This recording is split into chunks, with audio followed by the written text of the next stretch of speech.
guys, and welcome back to my channel. The case that I'm going to be looking into today is the murder of Suzy Lamplugh. She was a young estate agent that actually went missing whilst going out doing a job, whilst going out to show someone a house. A man that she had written down as being called Mr. Kipper. This case was suggested by Ian, so thank you for that. I appreciate any suggestions you guys have, and if you have any more, of course, let me know. I'll look into them for you. I'd just like to let you know, I mean no disrespect to anyone I talk about today. I've just gathered this information off the internet and compiled it into a video for educational purposes.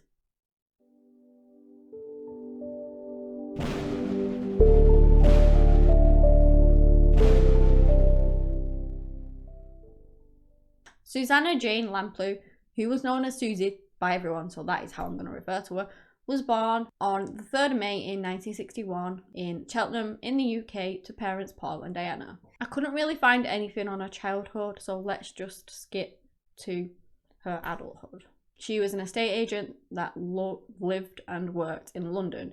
She lived in Putney and worked in Fulham. She was 25 years old when she went missing on the 28th of July in 1986. Suzy was a very independent and professional woman, and she had a really successful career. She lived alone, she had this lovely little group of friends, and was probably on, you know, like a decent amount of money being an estate agent, I would assume. So again, she's just doing really well for herself. The estate agents that she was actually working for was called Sturgis & Sons Estate Agent, and she'd been there for about a year at that point. So on the 28th of July, she sets off for work. Everything is just like a normal day. She goes in the office.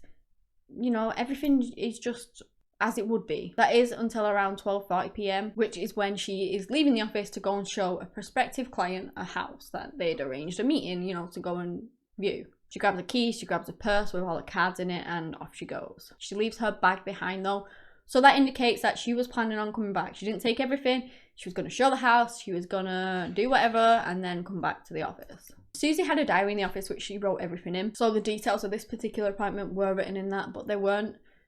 She didn't really go into too much detail in it. It was just kind of a quick note of it.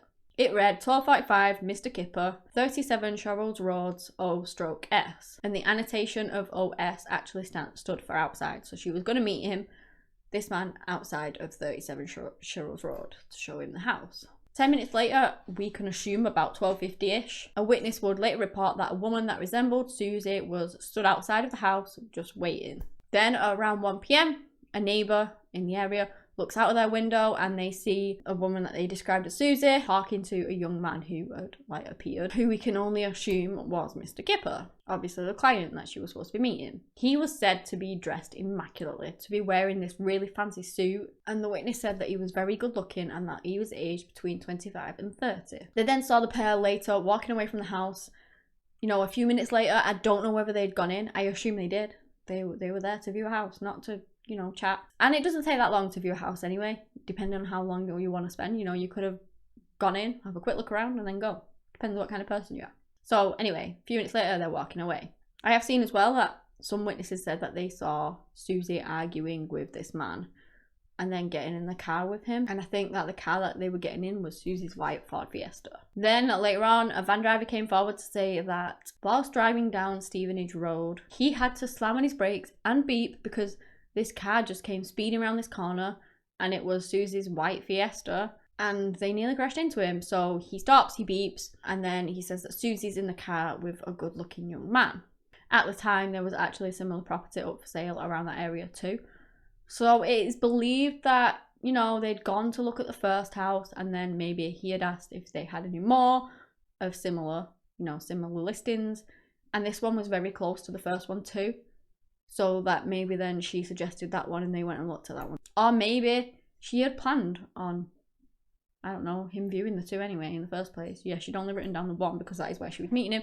But maybe they had plans to go and look at the other one as well. I did find it strange that the pair were travelling in the same car. It seemed like he did have his own car from what I could find. So why was she letting him travel in hers? I didn't really get that, but I'm not sure whether that was just more common practice in the 80s. I just don't really know. There were also a lot of witnesses that came forward that said that they'd seen Suzy in a park with a really good looking man drinking champagne. They didn't seem distressed or anything like that. It just seemed like, I don't know, you know, everything was fine. And then a shopkeeper also came forward to state that a good looking man had come in his shop and asked for the finest, most expensive champagne that they sold and then purchased it. I couldn't find the exact sort of time lineup for that, whether this champagne was after they had viewed the first house or the second, or I just don't know. Why were they drinking champagne? Were they celebrating something? Had this Mr. Kipper said that he was going to buy one of these houses and that was how they were celebrating? I don't know. What I do know is that after this, no one would have any contact with Suzy ever again to this day. She just vanished. She was a very much woman that was very good at her job. She was very responsible and sensible, and she followed the rules. So when she didn't come back to the office, her colleagues got worried. Later on, a manager called her mother, Diana, and asked if she had heard from or seen Suzy like at all. You know, they said that Suzy had never come back to the office and that she'd left all the things there. And Diana hadn't heard from her, and it wasn't like Suzy at all to do something like that, and so she was really worried. She began to panic and like do her best to try and find her, I guess, ring around or, you know, her friends and things like that to see whether they'd seen her. At 6:45 p.m, after hearing nothing of Suzy for 6 hours now, Suzy's manager goes on to call the police. The police acted really swiftly because she was a young woman and she was out meeting a man and now she was missing. Her job was to meet up with strangers day in, day out, you know, more often on her own. So they knew something could have happened to her and they acted pretty swiftly on it. They tried to track back her movements and piece together what had happened, you know, on a timeline and things like that. They obviously searched for her too. You know, there were lots of people out looking for her.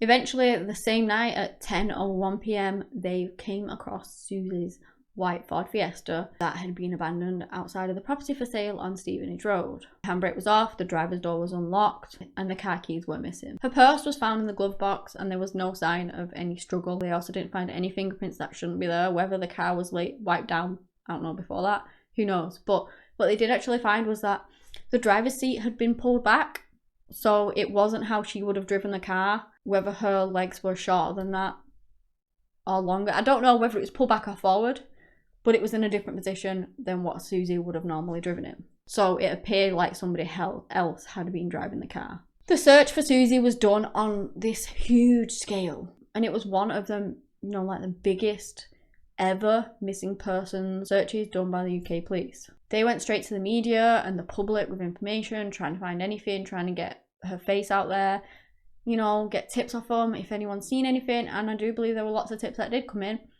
but none of them led to anywhere to find any more information about what happened to Suzy. Even though the scale of the operation was huge, they just didn't find anything for years and years. It was also thought that maybe this person who had done this could have possibly been stalking her, you know, before they attacked her. They looked into the records at the estate agents, and there was never any record of a Mr. Kipling ever having a client under that name. They didn't have a number written down or anything like that. As I said, her note in her diary was very direct and very little information. So she never wrote down anything else other than what I told you before. So they didn't have a number for this person. They didn't have anything for this person. If only Suzy had written a little more information down, maybe the police would have had something more to go on. But again, if she just jotting down a little note quickly so that she don't forget, you tend to not really write too much information on that. She didn't have a clue what was going to happen. In 1994, Suzy was officially declared as deceased. Even though they hadn't found a body, and they still haven't found a body, many people assumed that she had been murdered. In 1998, the police decided to reopen the case, and this sent a wave of new information their way. In 1999, someone came forward to say that they had actually seen someone in a black BMW struggling, a man and a woman struggling, and this car and where they were was very close to where Suzy's car was actually abandoned. The BMW is said to be a left-hand drive, which of course is kind of strange given that we're in the UK, because obviously ours are all right-hand drives. I know it happens, there are left-hand drives there, but more often than not, it is a right-hand drive, so they are quite scarcely seen sometimes. Probably especially in the 80s, I would have thought. I don't actually know that. That might be a complete lie, but yeah. It was made public many years later that the police made so many mistakes in the original inquiry, and they did actually apologise for that too. They didn't follow down these important leads and didn't listen to her parents when they gave them some information that could have been vital. In the month before her disappearance, she had met someone. She was dating a guy that she had met from a bar from Bristol, who was this really attractive young guy, and she really liked him. Things started going weird and she was getting really suspicious of him. So she actually ended up asking if he was married to somebody in Bristol, because just the way he acted, so he would often have to leave dates early, like a lot, and he would be talking on the phone a lot. So it was as if he had to go home, possibly to a wife, or possibly was speaking on the phone to a wife. She was just getting suspicious of him. She thought it was weird. She told her mom that he had taken her on a motor racing date on an occasion, and that he was behaving really erratically, and that she was scared. He wasn't acting like you should do on a date, and it frightened her. She decided that she didn't want to be with him anymore. She didn't want to be with somebody that acted so weird to the point where you're scared, and who can blame her? So she said that she was going to arrange a lunch with him and that she was going to break it off.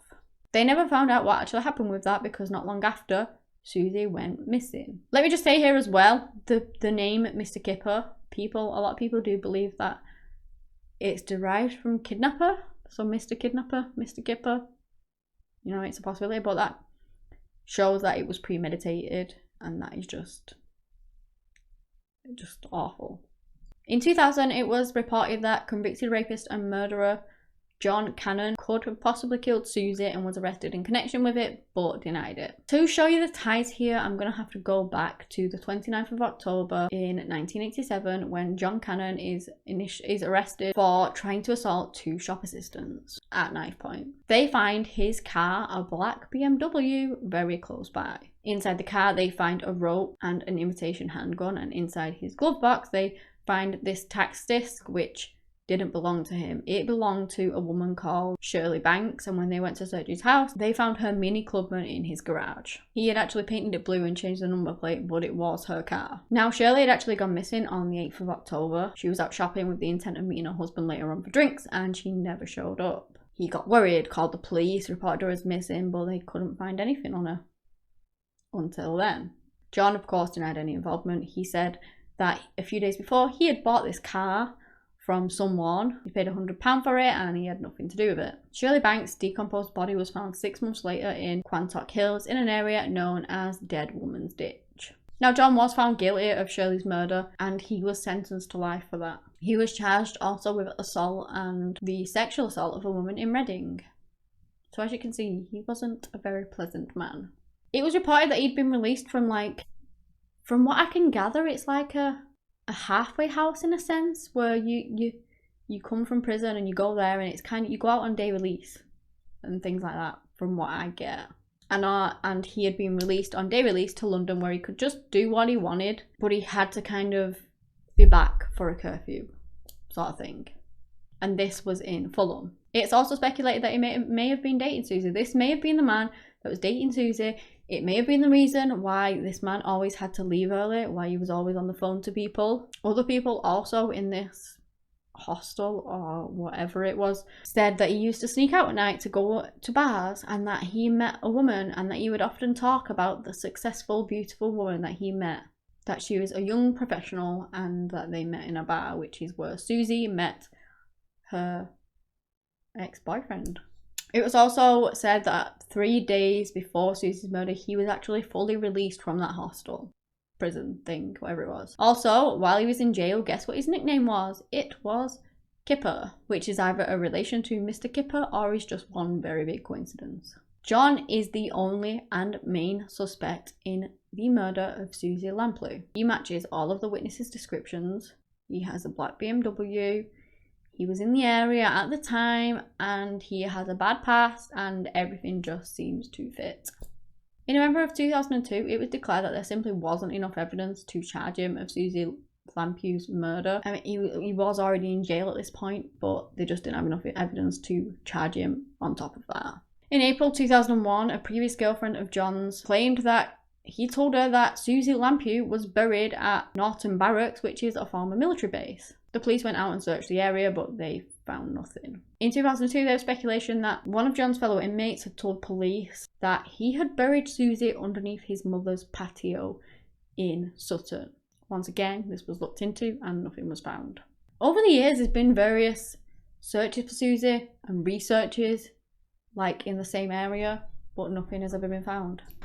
So this case happened in the 80s, and it was a time when women were kind of more getting into the workplace, and it wasn't abnormal for a woman to go and meet a client alone. And this case just changed a lot, I believe, within like the safety regulations put in place in estate agents, especially more for women who were possibly meeting men alone. Her family also created the Suzy Lamplugh Trust, and that is like a charity to raise awareness of safety through training, which is just an amazing thing to do. Suzy's case is still debated even up to this day.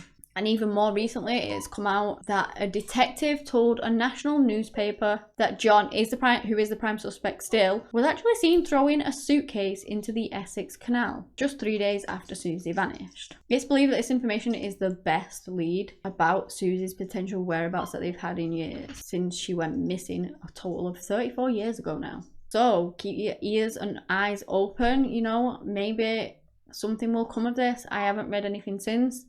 It's just that that's the latest information that I could find on it. So who knows? Maybe that's a murder weapon. Maybe her body's in there.